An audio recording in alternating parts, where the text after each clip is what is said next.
Pemirsa, tadi kita memang sudah mendengarkan penjelasan dari Komisioner Komnas HAM yaitu Mas Chairul Anam mengenai apa saja yang dilakukan atau dalam pemeriksaan terhadap beberapa ajudan dari Kadif Propam nonaktif Irjen Pol Verdi Sambo. Kita juga akan tanya rekan kami Agita Mahlika yang saat ini ada di kantor Komnas HAM untuk bisa mendapatkan informasi terbaru, termasuk juga yang belum kami dapatkan tadi adalah apa agenda dari Komnas HAM besok. Mungkin bisa disampaikan Agita Mahlika.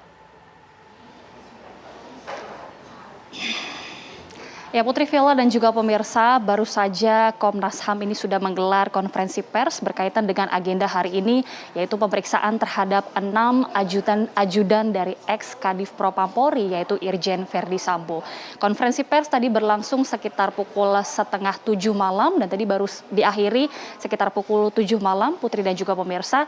Kemudian sedikit mereview kegiatan yang hari ini sudah dilakukan Komnas HAM, yaitu hari ini adalah pemeriksaan para ajudan dari Irjen Verdi Sambo, di mana diketahui ada sebanyak 6 ajudan yang hari ini diperiksa, termasuk diantaranya adalah Baradae, yang diketahui sebagai atau diduga sebagai penembak dari Brigadir J.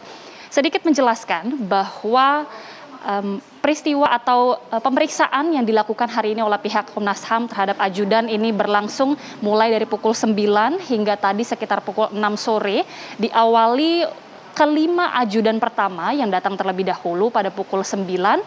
Kemudian untuk Baradae ini sendiri memang baru tiba pada pukul 13:27 waktu Indonesia Barat.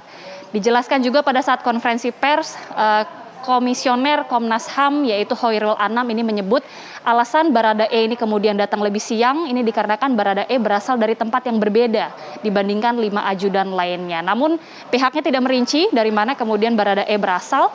Kemudian juga yang dijelaskan di dalam konferensi pers oleh pihak Komnas HAM adalah berkaitan apa saja yang diajukan atau ditanyakan para tim dari Komnas HAM kepada ke-6 ajudan.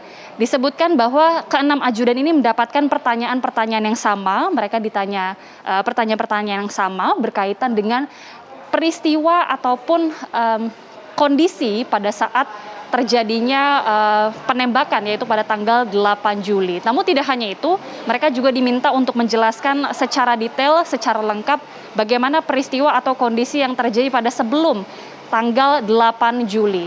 Tidak hanya menjelaskan kronologi dan juga peristiwa ataupun kondisi, namun juga mereka diminta untuk menjelaskan suasana kebatinan. Apakah pada saat itu di dalam suasana yang tegang ataupun ceria. Kemudian juga mereka diminta untuk menggambarkan bagaimana karakteristik antara satu ajudan dengan ajudan lainnya. Nah, yang kemudian menjadi pertanyaan bagi kami awak media pada saat konferensi pers, apakah betul Baradae ini mengakui bahwa dirinya menembak Brigadir J atau tidak? Nah, itu yang kemudian menjadi pertanyaan, namun dijelaskan oleh pihak Komnas HAM, pihaknya tidak menyebut secara rinci, tapi Komisioner Komnas HAM Chairul Anam menyebutkan bahwa Baradae ini masuk di dalam struktur peristiwa tersebut. Jadi sehingga saat ini masih belum bisa disimpulkan apakah betul Baradae ini merupakan pelaku penembakan atau tidak. Sementara itu juga Komnas HAM menyebutkan agenda besok yakni adalah pemeriksaan digital forensik, diantaranya termasuk pemeriksaan CCTV, kemudian juga ponsel. Sementara demikian, Putri kami kembalikan ke studio. Ya, Agita Mahlika, terima kasih untuk laporan terbaru Anda dari kantor Komnas HAM. Berikutnya kita akan kembali lakukan perbincangan. Bang Martin melanjutkan apa yang saya tanyakan tadi. Apa hasil terbaru follow up dari permintaan dari kuasa hukum dari keluarga korban yang meminta penyidik ini untuk menghentikan proses hukum dari kasus pelecehan, pengancaman, serta kekerasan terhadap istri Kadif Propam Polri nonaktif Verdi Sambo. Sejauh ini bagaimana? Ya, yang pertama kami tidak pernah meminta ya Mbak Putri, yang meminta itu dari tim Tampak, dari senior kita Abang Saur Siagian Sarjana Hukum.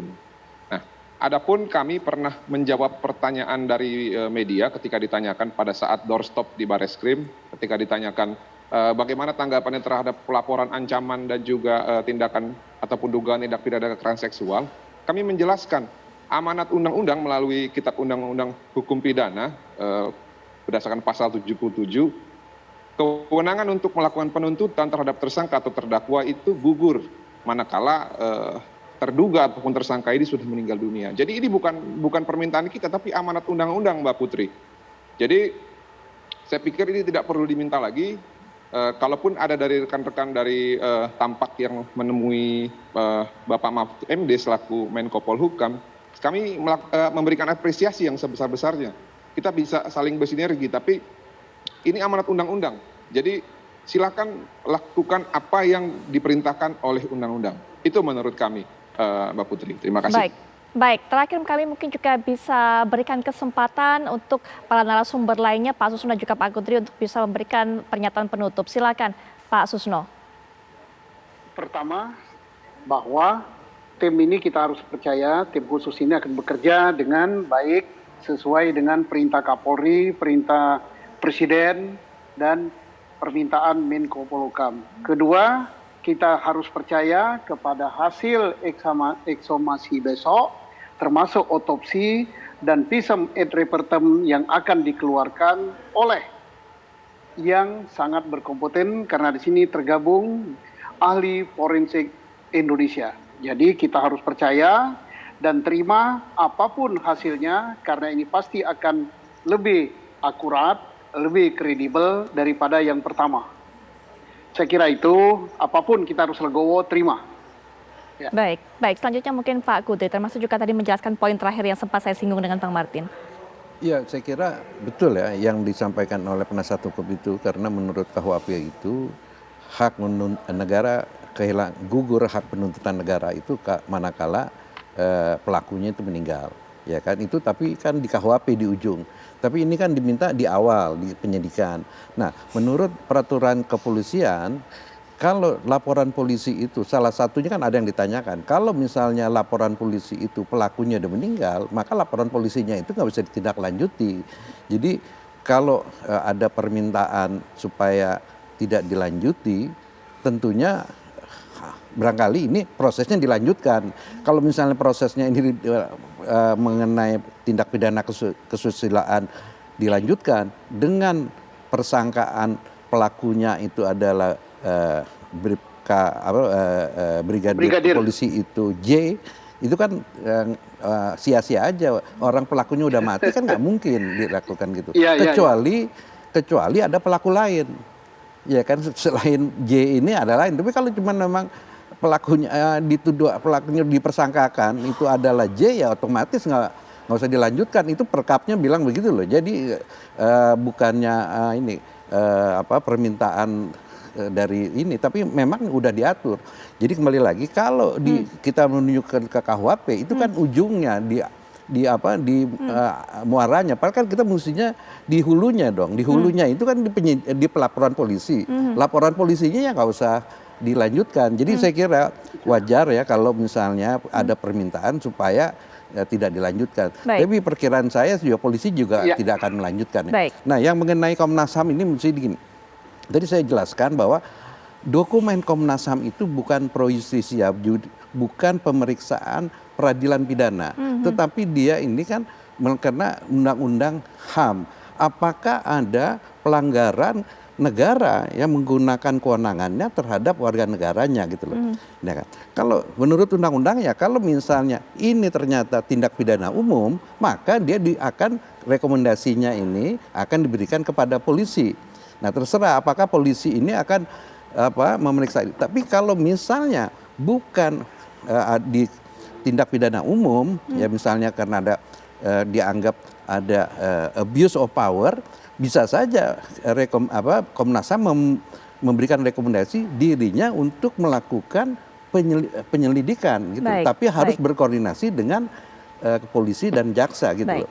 Jadi saya kira, tapi pentingnya Komnas HAM ini yang seperti saya katakan itu adalah untuk pembanding, ya pembanding apakah yang diperiksa di polisi itu memang benar adanya atau tidak. Tetapi sekali lagi bahwa karena Komnas HAM itu bukan aparat penegak hukum dalam tindak pidana umum, kalau orang memberi keterangan yang tidak benar, nggak bisa diapa-apain juga. Oke, baik. Ya, itu baik, kan Pak. Itu beda dengan di kepolisian. Kalau dia memberikan keterangan yang tidak benar, ada sanksinya gitu. Betul Pak Kudri. Kami dapatkan penjelasannya. Mungkin terakhir singkat saja Pak Susno memberikan komentar terhadap tadi bagaimana tuntutan ataupun juga permintaan penghentian proses hukum dari kasus atau laporan kasus pelecehan seksual yang dilakukan oleh Brigadir J.